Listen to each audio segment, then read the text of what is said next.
Donc voilà, aujourd'hui, petite vidéo de montage de la fourmi que j'avais postée il y a quelques jours. Et certains voulaient voir la démo de montage.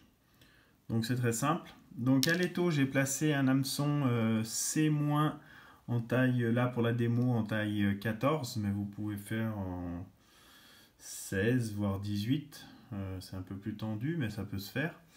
Donc ensuite un fil de montage en 6-0, 8-0, autant pour moi, noir, ou du 14-0 de chez Vivos.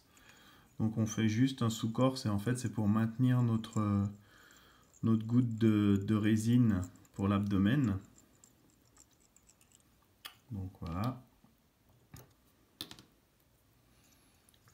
On va juste éviter de laisser justement quelque chose comme ça, ce qui risque de faire quelque chose qui va ressortir au niveau de la résine. Donc voilà. On vient se replacer devant. Là, on va mettre en place notre résine pour faire l'abdomen. Donc, c'est un peu le même système que quand on faisait avec le fil nylon de couleur, le brûler et faire une goutte. Là, on obtient à peu près le même résultat. Donc, je vais délicatement avec ma seringue, je vais sortir une goutte que je vais placer pour faire l'abdomen. Donc voilà, on vient la tourner pour la mettre en place ici. Donc on travaille en plusieurs étapes. Donc on fige tout de suite. Voilà. Donc on replace une goutte. On va travailler plutôt sur le bas. Voilà, on la fait tourner un peu pour la répartir sur la hampe.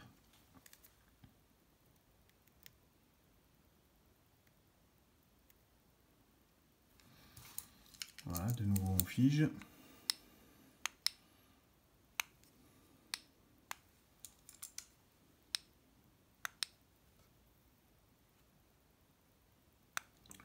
Voilà, si vous voulez la grossir un peu, on peut encore. On remet une petite goutte. Et voilà. On a notre abdomen de fourmi qui est en place.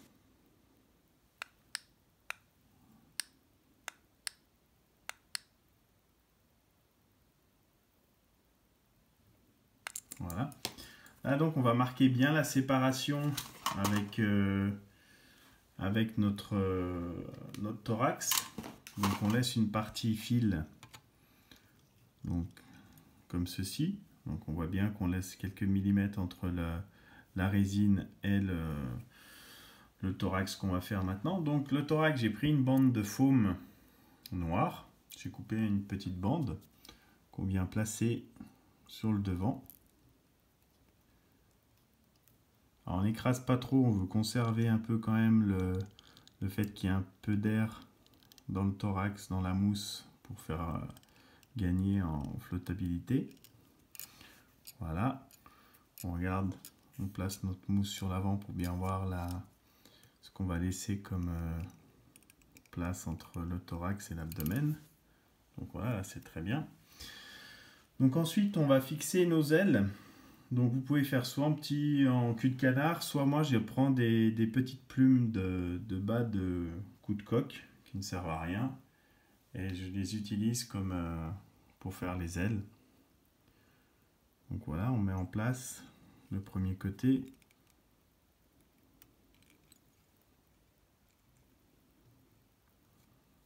Voilà, qu'elle soit quand même sur le dessus. Idem pour l'autre côté. Voilà, après on règle les longueurs. Donc là, on peut rentrer un peu identique ici. Voilà. Alors certains conservent les rachis pour faire les antennes une fois avoir rabattu le... Voilà. C'est pas non plus ce que que le poisson va regarder en priorité. Donc ça, moi je m'en sépare. Ensuite, pour les pâtes, on va utiliser du dubbing de phoque noir. Donc un dubbing qui est un peu plus raide, un peu plus brillant que le lièvre. Donc vraiment un petit peu aussi. Là, on va ouvrir le fil, sinon on pourrait faire une boucle à dubbing, mais je vais essayer d'ouvrir le fil pour justement faire la démo. Donc on aplatit le fil à l'aide de l'ongle et on vient ouvrir le fil comme ceci. Pardon. On place un tout petit peu de dubbing, pas beaucoup, c'est vraiment pour dire de faire simuler un peu les pattes.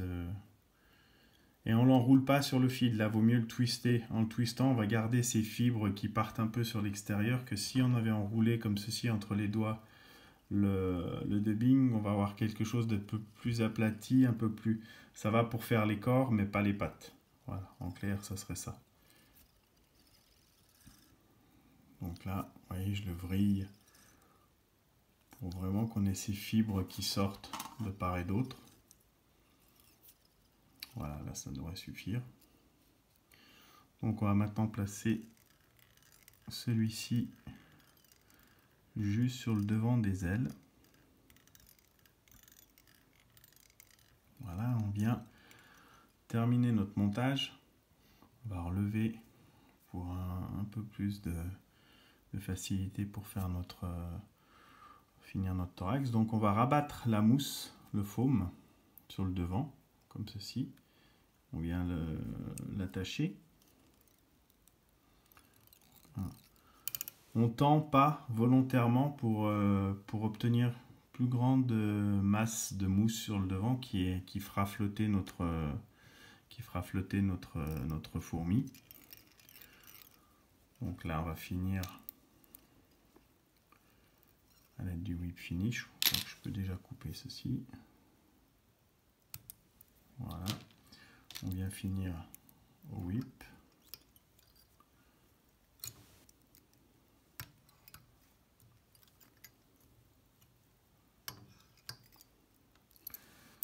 Vous voulez assurer le montage, au lieu de mettre une goutte de vernis, vous placez juste, vous finissez d'essuyer l'aiguille de noir que vous aviez, vous figez, c'est fait.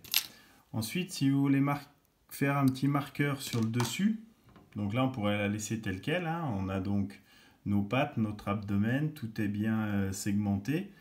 Il y a moyen de faire un petit repère visuel sur le dessus à l'aide de la résine jaune fluo, chartreuse ou jaune fluo, l'un des deux, ou même orange comme de toute manière, c'est quelque chose qui se voit pas depuis sous l'eau. Donc là, il n'y aura aucune incidence pour le poisson, c'est juste pour vous un petit repère sur l'eau, parce que c'est une fourmi qui va avoir tendance quand même à avoir son abdomen plongé sous la surface et toute la partie des ailes, des pattes et de la faume, justement l'utilisation de la faume qui va flotter en surface. Donc là, comme ceci, on obtient quelque chose, un visuel un peu plus marqué. Donc voilà, bon montage et puis surtout bonne utilisation de cette mouche et bonne pêche.